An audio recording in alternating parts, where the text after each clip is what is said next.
Today I'm here not to share any particular recipes, but to share my experience of carrying the banana leaf parcels to school and sharing it with my friends. To cherish my nostalgic memories, I've created a banana leaf parcel similar to the one my mom used to pack for me to carry to school. To begin with, I'm adding warm matta rice and along with that, stir-fried potatoes with chili and turmeric, then moong dal stir fry, egg omelette, coconut tamarind chutney, mango pickle,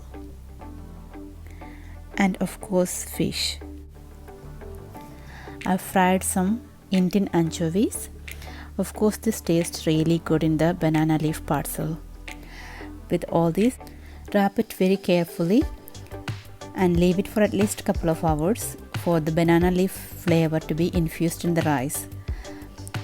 Once you open the parcel, all the flavors are infused and it is really nice. I'm dedicating this video to all my Malayali friends who are feeling nostalgic about their Pothichoru. Thanks for watching my video and see you soon with another recipe. If you like my videos, please do not forget to subscribe my channel and also please share with your friends too. Thank you. Bye.